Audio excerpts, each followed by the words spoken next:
Now I could see in my dream that the highway Christian was to travel on was protected on either side by a wall, and the wall was called salvation.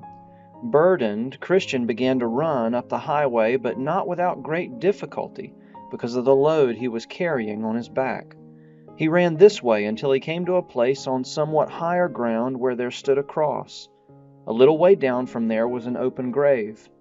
And I saw in my dream that just as Christian approached the cross, his burden came loose from his shoulders, fell from his back, and began to roll downward until it tumbled into the open grave to be seen no more. After this, Christian was glad and light. He exclaimed with a joyful heart, "Through his sorrows he has given me rest, and through his death he has given me life." And then he stood still for a while to examine and ponder the cross. For it was very surprising to him that the sight of the cross alone had brought him complete deliverance from his burden. So he continued to look and watch until springs of tears welled up in his eyes and came pouring down his cheeks. "Who's this? The pilgrim? Oh, it's so true. Old things are passed away. All is become new. Strange. He's another man. You have my word. There are fine feathers that make a fine bird." Then as he stood watching and weeping, 3 shining ones suddenly appeared and greeted him. "Be at peace," the first announced. "Your sins are forgiven." The second one stripped off his tattered clothing and dressed him in bright new garments. After this, the third one set a mark upon his forehead and handed him a scroll with a seal on it. He directed Christian to study the scroll as he traveled and to present it upon his arrival at the celestial gate. They then left Christian, and he leaped for joy 3 times as he went on his way, singing, "I came this far burdened with my sin. No, nothing could ease the grief I was in. Until I came here, what a place is this! Must here be the beginning of my bliss. Must here the burden fall off of my back. Must here the cords that bound it to me crack. Blessed cross, blessed grave, blessed rather be the man who there was put to shame for me." After these things I saw in my dream that Christian journeyed on in this happy state until he came to the bottom of a hill, where he saw a little off the way 3 men fast asleep, with chains on their feet. One was named Simple, the second was Sloth, and the third Presumption. When Christian saw them lying down like this, he approached them to see if he could possibly awaken them. He cried out, "You are like those who sleep on the top of a ship's mast. Can't you see that the deadly sea, a bottomless abyss, is beneath you? Wake up then and leave here. Have a willing heart, and I will help you out of your fetters." Continuing his exhortation, he said, "If he who goes about like a roaring lion comes by, you will certainly become prey to his teeth." At that they looked up at him and began to reply. "I don't see any danger," said Simple. Sloth yawned as he said, "I had just want to sleep a little bit more." Presumption arrogantly retorted, "Every barrel must stand on its own bottom." And so they lay down to sleep again, and Christian went on his way. He was troubled to think, however, that men in such danger should have such little respect for one who so freely offered to help them. Not only had he awakened them and offered them wise counsel, but he had also been willing to help them remove their chains. While he was still troubling himself over these, he saw 2 other men come tumbling over the wall on the left-hand side of the narrow way. They were able to quickly catch up with him. The name of the one was Formality, and the other's name was Hypocrisy. So like I said, they caught up with him, and the 3 began to converse. "Gentlemen," asked Christian, "where have you come from, and where are you going?" They answered, "We were born in the land of vainglory, and are on our way to Mount Zion to receive praise." "Well, why didn't you enter at the gate that stands at the beginning of the way?" asked Christian. "Don't you realize it is written that anyone refusing to walk through the gate, who sneaks over the wall, must surely be a thief?" Formality and Hypocrisy answered that all the people from their country considered the gate to be too far away. The usual way was to take a shortcut, just as they had done, by climbing over the wall. Christian was troubled by this and asked, "But since you are violating his revealed will, won't this be viewed as a trespass against the Lord of the city where we are going?" They told Christian that he didn't need to worry about that because what they were doing was a custom dating back at least 1,000 years, and if need be, they could produce testimony that would bear witness to the correctness of their approach. But will it stand up in a court of law? Christian countered. Formality and hypocrisy replied that a long-standing custom over 1,000 years old would by now undoubtedly be deemed legal by an impartial judge. Besides, they argued, what does it matter which way we take to get into the way, just so we are in it? If we are in, we are in. You also are in the way, though we perceive you came in at the gate. But we're in the way too, though we came tumbling over the wall. Now in what way is your condition any better than ours? At this Christian challenged them, I walk according to my master's rule, but you walk according to your own vain imaginations. The Lord of the way already counts you as thieves, so I doubt that you'll be found to be true men at our journey's end. You've come in by yourselves without his direction, and you shall go out by yourselves without his mercy. They didn't have much to say to this except to tell Christian to mind his own business. Then I saw that the three men walked on without much discussion with one another, except that the two men told Christian that as to laws and decrees, they would doubtlessly obey them as conscientiously as he. Therefore, they said, except for the coat on your back, which we trust was given to you by some of your neighbors to hide the shame of your nakedness, we don't see how you differ from us. Again, Christian made a swift retort. Since you didn't come in by the door, you'll not be saved by laws and decrees. And as for this coat on my back, it was given me by the Lord of the place where I'm going. It was given, as you said, to cover my nakedness, and I received it as a token of kindness to me. I had nothing but rags before.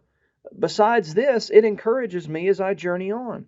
I think to myself, surely when I arrive at the gate of the city, the Lord of the place will know and accept me because I will be wearing his coat. It's a coat that he freely gave me on the day that he stripped off my rags.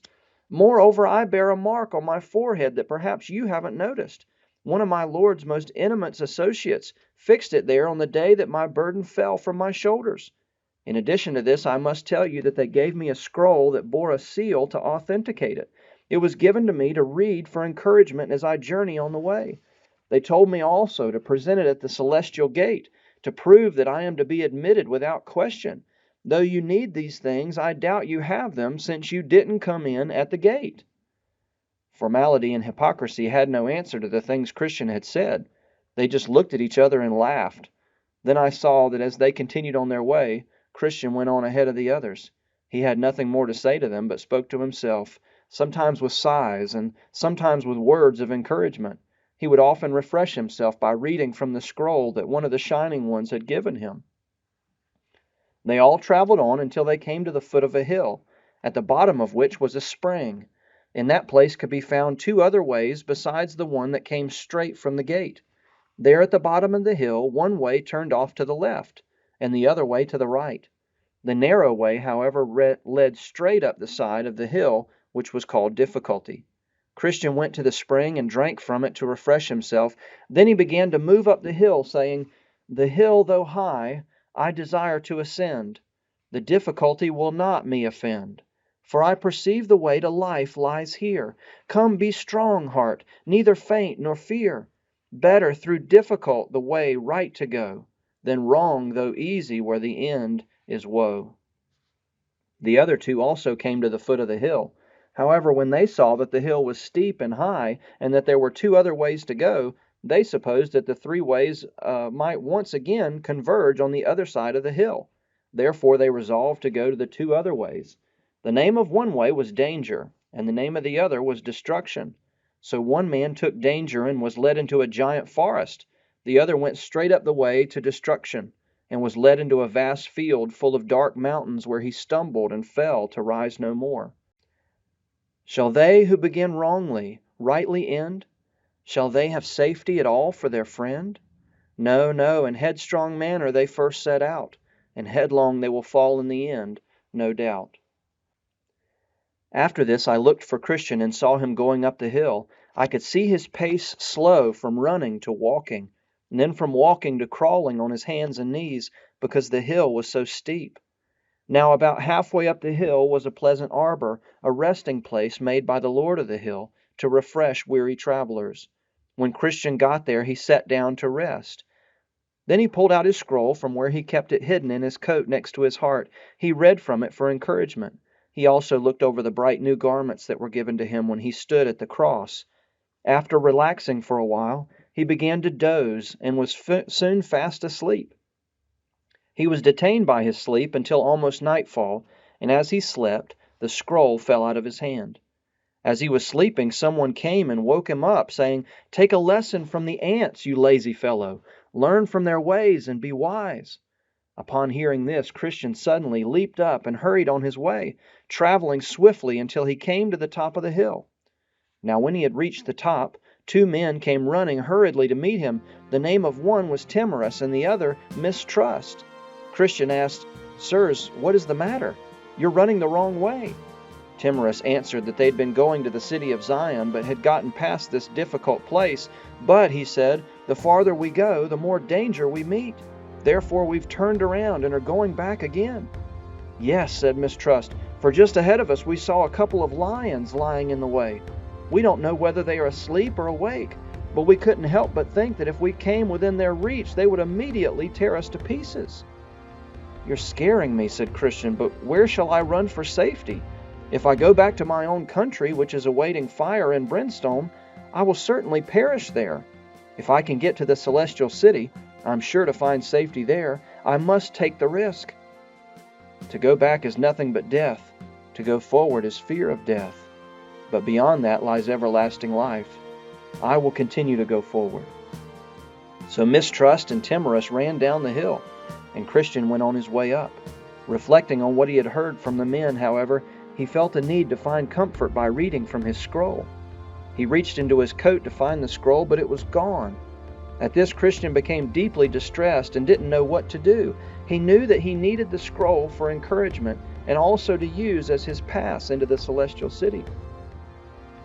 Finally, after much turmoil and confusion, he remembered that he had fallen asleep in the pleasant arbor on the side of the hill. He fell down on his knees and asked God to forgive him for his foolishness. Then he started back to look for his scroll.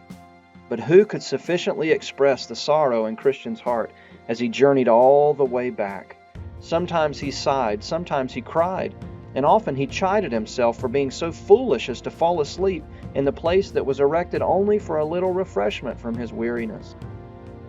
So he returned, searching carefully all along the way, on this side and that, hoping to find the scroll that had been such a comfort to him so many times on his journey. He traveled in this way until once again he came within sight of the arbor, where he had rested and fallen asleep. But the sight of it compounded his sorrow by reminding him again of the evil of his sleeping. He therefore expressed deep regret for his sinful sleep, saying, "Oh, what a wretched man I am, that I could sleep in the daytime, and that I could sleep in the midst of difficulty. How could I so indulge myself so as to use that rest to give ease to my flesh, when the Lord of the hill erected it only for reviving the spirits of pilgrims? How many steps I've taken in vain! It happened like this to Israel because of their sin. They were sent back again by way of the Red Sea, and I am now forced to tread these steps sorrowfully 3 times when I could have happily walked them only once. How far might I have been on my way by this time? But now I'm likely to be overtaken by nightfall, for the day is almost gone. Oh, that I had not slept!" Now by this time he had come to the arbor again, where he sat down and wept for a while. But finally, while looking under a bench, Christian's hopes were realized. He spotted his scroll. When he saw it, he hastily grabbed it with trembling hands.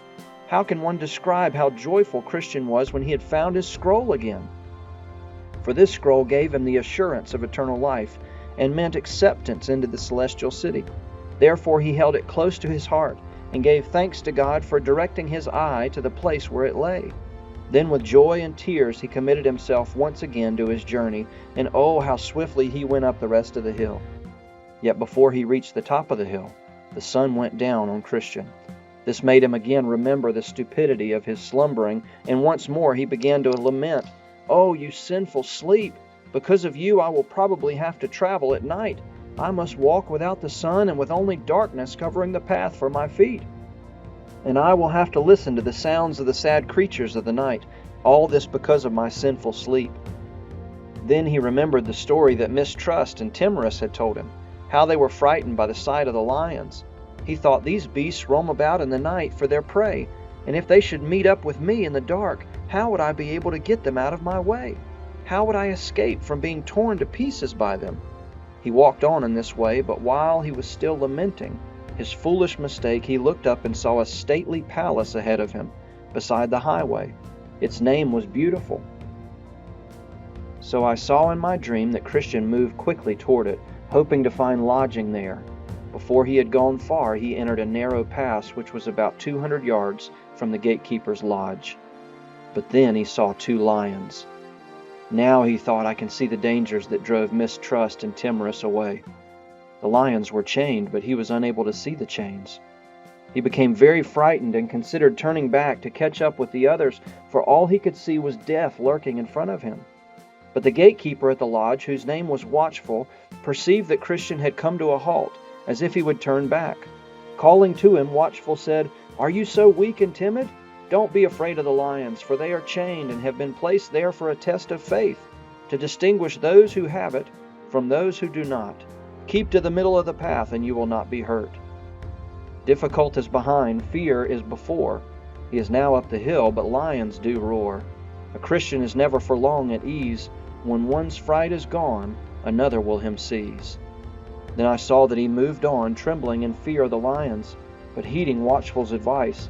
The lions jumped up and roared, but they did not do him any harm. After this experience, Christian clapped his hands for joy and walked on.